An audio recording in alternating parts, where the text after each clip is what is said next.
குயிக்கான ஒரு ஸ்நாக் அல்லாடி பிரேக்ஃபாஸ்ட்னு சொல்லலாம். இது வந்து 4 piece of bread, 2 eggs and ஒரு பெரிய ஒனியனை நல்லா வெட்டி எடுக்கிறேன்.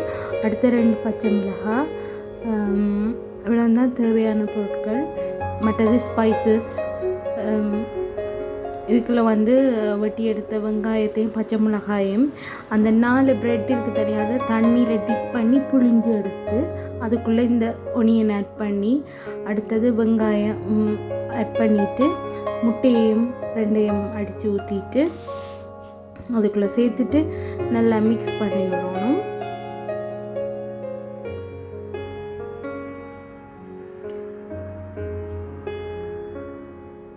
மிக்ஸ் பண்ணிவிட்டு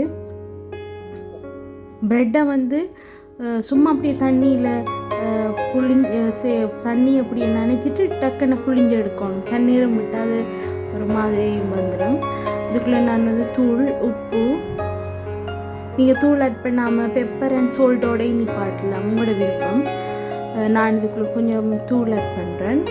தூளும் மஞ்சளும் மற்றது உப்பு 3 தான் ஆட் பண்ணுறேன். ஆட் பண்ணி விட்டு நல்லா இதை வந்துட்டு மிக்ஸ் பண்ணணும்.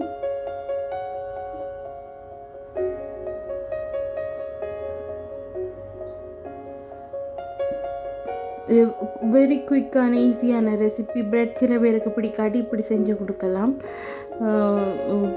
பிள்ளைகளுக்கு ஸ்கூலுக்கு கொண்டு போகிறதுக்கு குயிக் வே உண்டு, நீங்கள் ட்ரை பண்ணி பார்க்கலாம். அடுத்தது இந்த பேனில் வந்து எண்ணெய் இல்லாட்டி உங்களுக்கு கீ சேர்க்கலாம். கீ கொஞ்சம் டேஸ்ட்டாக இருக்கும். இல்லாட்டி பட்டரும் சேர்க்கலாம், உங்களோட விருப்பம், எதை வேணாலும் சேர்க்கலாம்.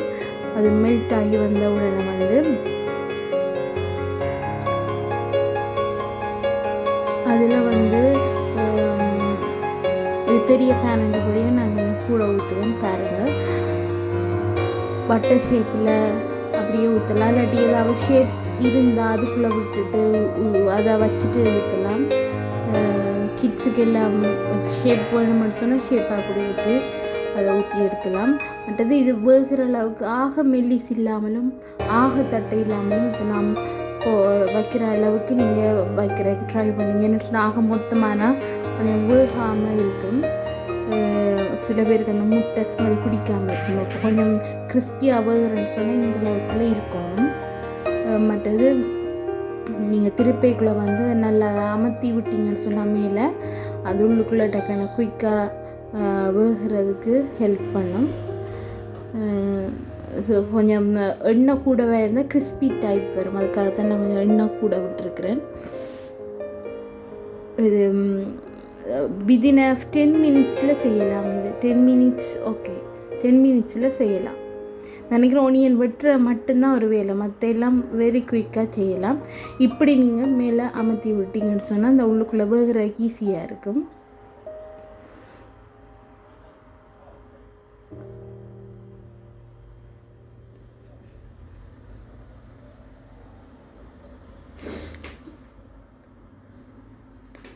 இதை நாங்கள் சோஸோடு சாப்பிடலாம், இல்லாட்டி சும்மா சாப்பிடலாம், எப்படி வேணாலும் சாப்பிடலாம். இது கொஞ்சம் மெல்லிசாக ஊற்றினபடியாக பார்த்தீங்களா கொஞ்சம் திருப்புற கொஞ்சம் கஷ்டமாக இருக்குது. அப்போ கொஞ்சம் கொஞ்சம் தொக்கையாக ஊற்றணும்.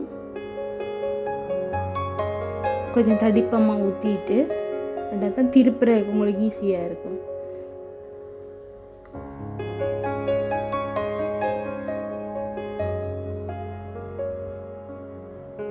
சூப்பரான ஒரு இது,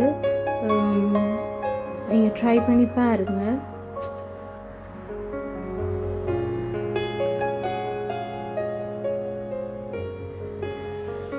ட்ரை பண்ணி பாருங்கள். ப்ரெட்டே தெரியாது, ஒரு டிஃப்ரெண்ட்டான என்னன்னு சொல்ல தோசை மாவில் செஞ்ச மாதிரி ஒரு ஃபீல் கொடுக்கும். ப்ரெட்டே யாருமே கண்டுபிடிக்க மாட்டாங்க, அப்படி டேஸ்ட்டாக இருக்கும். கொஞ்சம் இந்த கொஞ்சம் கிறிஸ்பி டைப் வந்தால் தான் அது நல்லா இருக்கும். இல்லாட்டி கொஞ்சம் ஸ்மெல் அடிக்க பார்க்கும். ஸோ கொஞ்சம் நல்லா கொஞ்சம் வேக விட்டு எடுத்தீங்கன்னு சொன்னால் தான் நல்லா இருக்கும். எடுத்துகிட்டு சோஸோடு வச்சு சாப்பிட்லாம், இல்லாட்டி சம்பளோடு வச்சு சாப்பிடலாம், இல்லை ப்ளெயின் ஆகி சாப்பிட்லாம். பிரேக்ஃபாஸ்ட் ஸ்நாக் எதுக்கு வேணாலும் ஸ்கூலுக்கு பாக்ஸுகளுக்கு கொடுத்து விடவும் ஓகே இருக்கும். ட்ரை பண்ணி பாருங்கள். It's a good recipe. Thank you so much. நின்னை சரணடைந்தேன் கண்ணம்மா, நின்னை சரணடைந்தேன்.